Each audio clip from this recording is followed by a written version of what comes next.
말씀하지 않겠다 하시는 하나님 이런 제목으로 에스겔서 20장 1절에서 9절까지 말씀을 우리 함께 살펴보겠습니다. 어, 오늘 본문의 시점은 오늘 본문이 기록되고 있는 시점에 대해서 1절에서 밝히는데요.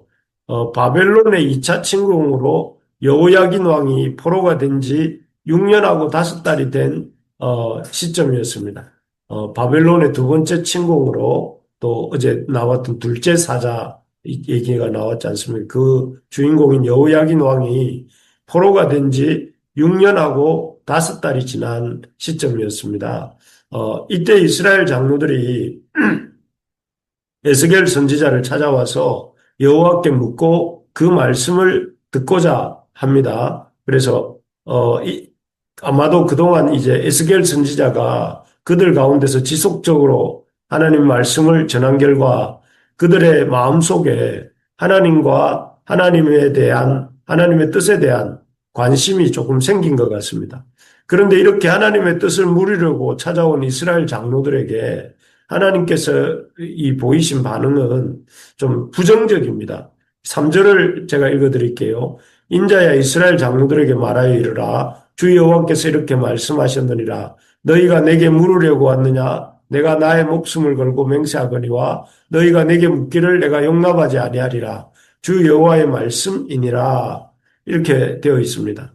여기에 보면 하나님께서 에스겔 선지자를 인자라고 부르시면서 하나님 뜻에 대해서 물으려고 나온 이스라엘 장로들의 그 요청에 대해서 당신의 목숨을 걸고 하나님의 목숨을 걸고 그들에게 말씀해 주지 않으시겠다 이렇게 말씀하십니다.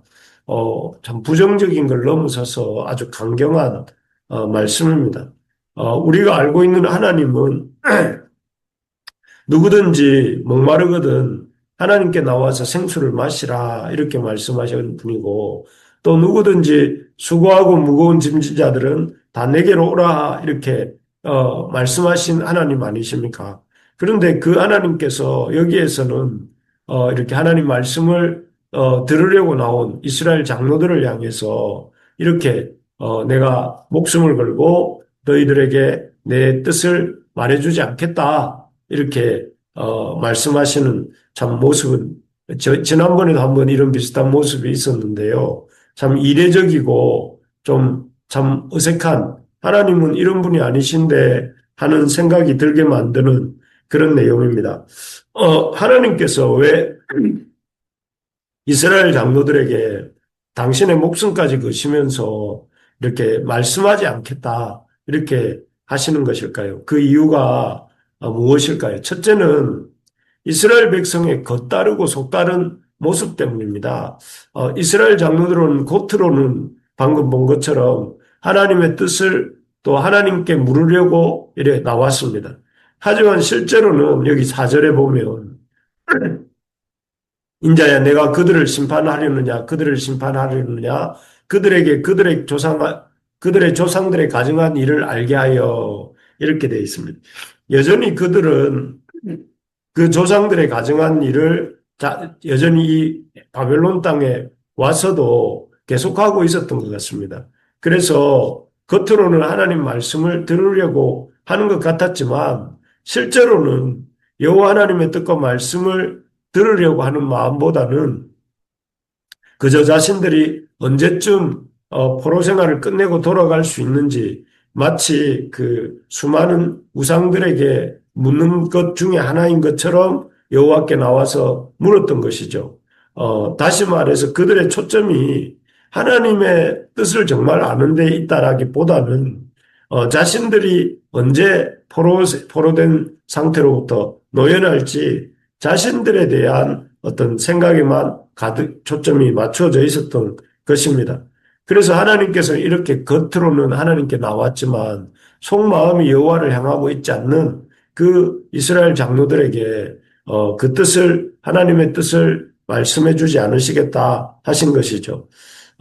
그렇습니다. 하나님은 결코 우리가 순종하는 척하면서 또 예배드리는 척하면서 하나님 말씀 듣는 척하면서 우리가 원하는 바를 얻기 위해서 우리 마음대로 이렇게 은근히 조종하려고 하는 그런 조종을 당하는 분이 아니십니다.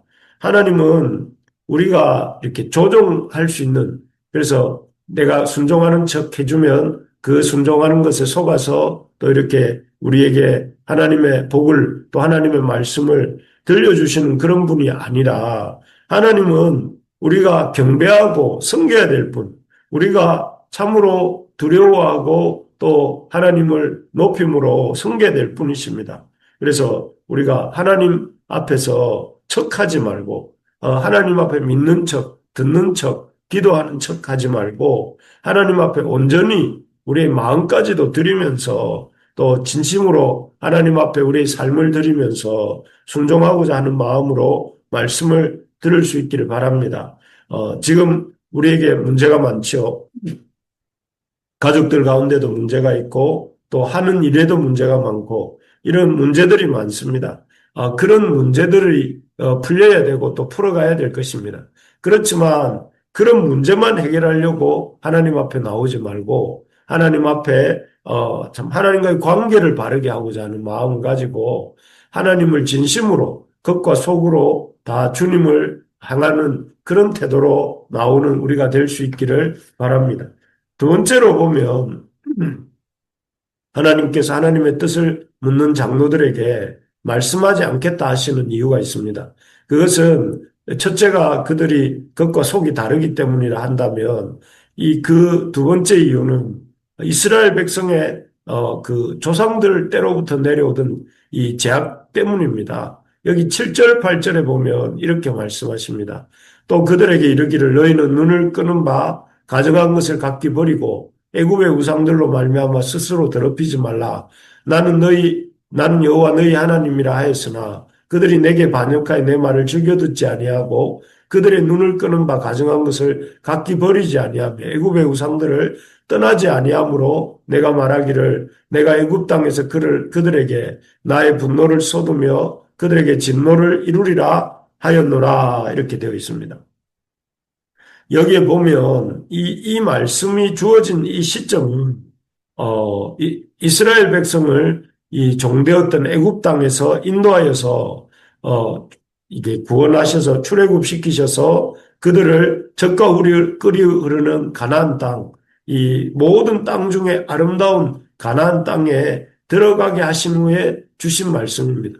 하나님께서 이스라엘 백성을 애굽에서 불러내어서 그 애굽에서 다시 그들을 이 가나안 땅에 들어가게 하신 후에 주신 말씀이 방금 읽었던 두 구절입니다. 7절, 8절. 그러면서 하나님께서는 그 가나안 땅에 들어온 이스라엘 백성들을 향해서 이렇게 주신 경고의 말씀이 무엇이냐면은 애굽의 우상들을 더 이상 섬기지 말라 하는 것입니다. 7절에 나오죠. 애굽의 우상들을 더 이상 섬기지 말고 또 스스로를 더럽히지 말라 이렇게 당부하셨습니다.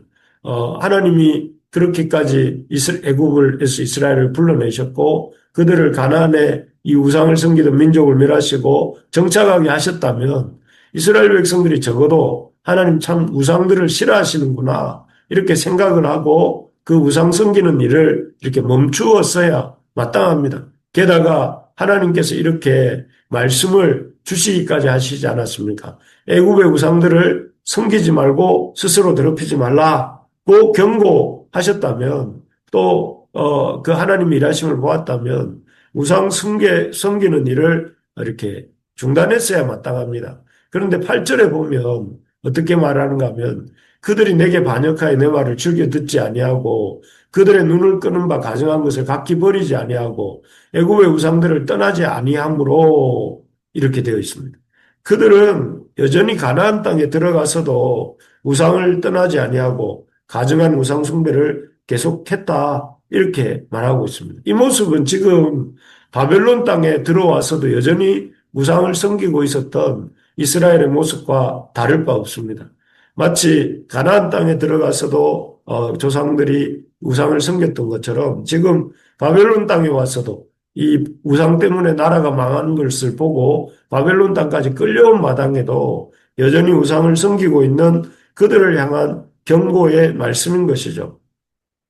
그래서 이 우상을 그 조상 때부터 내려오는 이 우상을 섬기고 우상을 의지하는 태도를 버리지 않고서는 하나님께서 그 말씀을 들려주시지 않겠다 하게 하시는 것입니다.